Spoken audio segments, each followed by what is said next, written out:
दोस्तों नमस्कार।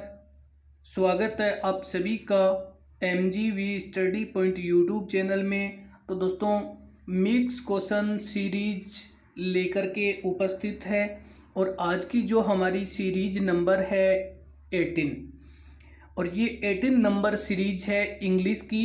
इससे पहले जो सीरीज थी वो JMRC के एग्ज़ाम बेस्ड से के नाम से और उसी पैटर्न पे क्वेश्चन सीरीज थी। और आज की जो हमारी MCQ टाइप 10 की सीरीज है ये JMRC based exam based series है। तो ये रीट एग्ज़ाम के लिए भी इम्पोर्टेंट है और वैसे इंग्लिश के सिलेबस के according important for all exam, सभी एग्ज़ाम के लिए ये इम्पोर्टेंट है। तो बने रहे इस वीडियो के साथ में लास्ट तक, लाइक शेयर करते रहें और अभी तक अपने यूट्यूब चैनल को सब्सक्राइब नहीं किया है तो ज़रूर इसको सब्सक्राइब ही करें। तो चलिए चलते हैं, इसी के साथ में हम बात कर लेते हैं आज के हमारे क्वेश्चन की। पहले की JMRC में कौन कौन सी पोस्ट है, तो क्वेश्चन से पहले हम JMRC की पोस्ट जो स्टेशन मास्टर और ट्रेन ऑपरेटर है उसमें इंग्लिश के टोटल 10 क्वेश्चन पूछे जाते हैं। तो हमने 10 क्वेश्चन डाले हैं इस सीरीज में। जूनियर इंजीनियर जिसमें ट्रेड के अकॉर्डिंग इलेक्ट्रिकल, इलेक्ट्रॉनिक्स, सिविल जिसमें इंग्लिश के 5 क्वेश्चन है, इसी पैटर्न के 5 क्वेश्चन होंगे। कस्टमर रिलेशन असिस्टेंट इंग्लिश के 10 क्वेश्चन होते हैं इस पैटर्न के। और मेंटेनर जो इलेक्ट्रिकल, इलेक्ट्रॉनिक और फिटर इंग्लिश के 5 क्वेश्चन होते हैं। तो इसी पैटर्न के क्वेश्चन पूछे जाएंगे। तो चलिए बात कर लेते हैं आज के हमारे क्वेश्चन। जिससे पहले आपके पास एक दिया गया है अनसीन पैसेज और यहाँ पे ये कंप्रीहेंशन जो पैसेज दिया गया है, जो अनसीन पैसेज है, read the following passage carefully and answer the question of the following. तो आपको क्या करना है, इस पैसेज को केयरफुली रीड करना है और इसमें से आपको आंसर चूज करने हैं। तो अगर आपको इसके पूरे वर्ड मीनिंग या हिंदी ट्रांसलेट नहीं हो सकता है तो भी कोई इतना ज़्यादा ज़रूरी नहीं है, हमें आंसर और क्वेश्चन पे ध्यान ज़्यादा देना है। तो चलिए पहले इसको हम थोड़ा सा रीड कर लेते हैं lightly. Books are by the most lasting products of human efforts. Books है वो मानव प्रयास का सबसे, और हम कह सकते हैं लास्टिंग, तो या तो कह सकते हैं हम स्थायी, और प्रोडक्ट जो उत्पाद है। बुक्स मानव का सबसे अंतिम और हम कह सकते हैं एक स्थायी प्रयास है। Temples crumble into ruins, pictures and the statues decay. इसमें हम बात करेंगे कि रूबिन्स जो कि चित्र है, राज्य है, मंदिर है, ये सारे उखड़ सकते हैं, सारे नष्ट हो सकते हैं। यहाँ पे डीके का मीन्स होता है नष्ट होना या समाप्त होना। बट बुक्स सर्विव, लेकिन बुक्स सर्विव जीवित रह सकती है या हम कह सकते हैं बची रह सकती है। बुक जो कि समय पर समय के अनुसार बची रह सकती है। और यहाँ पे हम कह सकते हैं कि बुक है वो कभी भी समाप्त नहीं होती है, अपने ज्ञान को पीढ़ी दर पीढ़ी जो आगे बांटती रहती है। Time does not destroy the great thoughts contain in books. और टाइम डज नॉट डिस्ट्रॉय, समय है वो बुक्स में जो ज्ञान होता है उसको कभी भी समाप्त नहीं कर सकता है। या हम कह सकते हैं जो बुक के अच्छे विचार होते हैं उसको समय कभी भी समाप्त नहीं कर पाता है। विच आर फ्रेश टुडे, वो आज भी उतना ही शुद्ध है या फ्रेश है। When they first pass through the author's mind, जब वे पहली बार लेखक के विचारों में से गुजरे थे।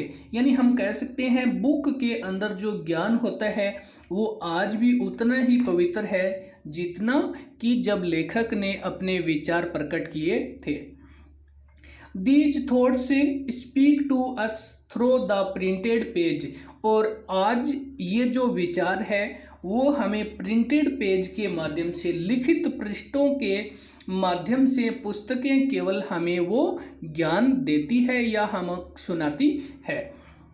The only products among books, और वो केवल उत्पाद जो लेखकों का दिमाग का विचार था, वो उत्पाद अब केवल पुस्तकों में ही बचा है।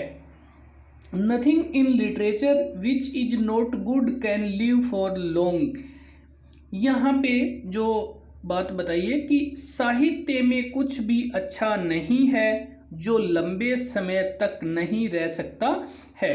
तो यहाँ पे साहित्य में ऐसा कुछ भी नहीं है जो लंबे समय तक नहीं रह सकता है। इट मीन्स हम कह सकते हैं कि जो साहित्य में है वो बहुत लंबे समय तक ज्ञान या विचार पर्याप्त समय तक बने रहते हैं। Good books have always help must in various, जो गुड बुक्स होती है वो अनेक क्षेत्र में या हम कह सकते हैं विभिन्न भागों में हमारा जो हेल्प करती रहती है, हमारी सहायता करती रहती है। ऑफ लाइफ, जीवन के हर क्षेत्र में जो अच्छी बुक है वो हमारी सहायता करती है। नो वंडर, कोई सरप्राइज नहीं है, आश्चर्य नहीं है। That the world keeps it books with care, इस बात में हमें कोई भी संदेह नहीं है, कोई भी अचरज नहीं है कि दुनिया इसे देखभाल के साथ किताबें रखती है या दुनिया जो किताबों को कितनी सुरक्षित रखती है। तो चलिए अब हम बात कर लेते हैं क्वेश्चन की। तो हमारा जो आज का फर्स्ट क्वेश्चन है, क्वेश्चन फर्स्ट में द वर्ड गुड इज, यहाँ पे जो पैसेज में वर्ड दिया गया है गुड, ये गुड क्या है? यह है एक एडजेक्टिव, ये एक विशेषण है जो बुक के पहले लग करके हमें जो उस बुक को विशेषता बता रहा है कि गुड बुक्स, तो ये एडजेक्टिव है। चलते हैं बात कर लेते हैं अगले सेकंड नंबर क्वेश्चन की। तो हमारा सेकंड नंबर क्वेश्चन है, second question, which of the following phrase has preposition in it. Preposition कौन सी फ्रेज में दिया गया है? जो फॉलोइंग फ्रेज आपको नीचे ऑप्शन दिए गए हैं ए बी सी डी, उन ऑप्शन में से कौन सी जो फ्रेज है उसमें प्रीपोजिशन है? तो फ्रेज ऑप्शन बी में थ्रो, ये प्रीपोजिशन है। थ्रो में से ये किसी बंद या घिरी हुई आकृति में से गुजरने या जाने के भाव से थ्रो का प्रयोग होता है प्रीपोजिशन में। और बढ़ते हैं अगले क्वेश्चन नंबर थर्ड की। तो बात कर लेते हैं क्वेश्चन थर्ड में। इस कंप्रीहेंशन पैसेज में से आपको कुछ सेंटेंस दिए गए हैं। Question number third, the verb in sentence time does not destroy the great thoughts. यहाँ पे आपको जो पैराग्राफ में आप देखेंगे कि पैराग्राफ में आपको दिखाया गया है कि ये, यहाँ पे जो आपको वर्ड दिखाया गया है उसमें ये पूरा जो आपको सेंटेंस दिखाया गया है, time does not destroy the great thoughts, समय है वो महान विचारों को कभी भी नष्ट नहीं करता है। तो यह जो सेंटेंस है वो कौन से टेंस का है या इस टेंस में कौन सी, तो अब आपसे यहाँ पे पूछा गया है कि इस पूरे जो कलरफुल सेंटेंस है, time does not destroy the great thoughts, ये सेंटेंस किस टेंस को इंगित करता है या इसमें वर्ब कौन सी है? तो इसमें यहाँ पे ये डज नॉट दी गई है तो ये प्रेजेंट सिंपल है। और यहाँ ऑप्शन हमारा ए, सिंपल प्रेजेंट कह लो या प्रेजेंट सिंपल कह लो, दोनों एक ही चीज़ है। डज नॉट ये प्रेजेंट सिंपल कि समय कभी भी विचारों को समाप्त नहीं कर सकता है, नष्ट नहीं कर सकता है। और चलते हैं बात कर लेते हैं क्वेश्चन जो नेक्स्ट हमारा क्वेश्चन नंबर है 4। और नेक्स्ट क्वेश्चन नंबर है 4। क्वेश्चन 4 में they help us in various spheres of life, the word they here refers to. यहाँ पे आपसे पूछा जा रहा है कि द वर्ड दे, ये स्टार्टिंग में जो वर्ड दिया गया है दे, ये दे शब्द रेफर्स किसके लिए है, यहाँ पे किससे संबंधित है? तो यहाँ पे दे वर्ड है वो ऑप्शन ए गुड बुक्स के लिए है, गुड बुक्स के लिए है, जो आपको यहाँ पे पैराग्राफ में दर्शाया गया है। तो चलिए तो चलिए देखते हैं पैराग्राफ में। यहाँ पे हमारे पास पैराग्राफ में दिया गया है good books have always helped must in various spheres of life. Good books अच्छी पुस्तक जीवन के सभी या कह सकते हैं अनेक क्षेत्रों में अवश्य ही हमारी सहायता करती है। तो यहाँ पे जो दे वर्ड दिया गया है ये दिए गए हैं गुड बुक्स के लिए। चलते हैं क्वेश्चन की ओर। यहाँ पे हमारे पास जो दे वर्ड है ये ऑप्शन ए गुड बुक्स, और गुड बुक्स हमारा ऑप्शन ए सही है। और चलते हैं बात कर लेते हैं इसी के साथ में नेक्स्ट क्वेश्चन की। तो हमारे पास नेक्स्ट क्वेश्चन नंबर है 5th। क्वेश्चन 5th में world keeps its books with care because, यहाँ पे आपको बताया है कि यह संसार और पुस्तकों को सावधानी से रखता है, या हम कह सकते हैं कि पुस्तकों को केयर करके रखते हैं बिकॉज, क्योंकि। तो यहाँ पे ऑप्शन नंबर सी है they help us in various spheres of a life, कि ये संसार पुस्तकों को केयर से इसलिए रखता है क्योंकि यह हमारी विभिन्न क्षेत्र में, जीवन के विभिन्न क्षेत्र में ये हमारी हेल्प करती है।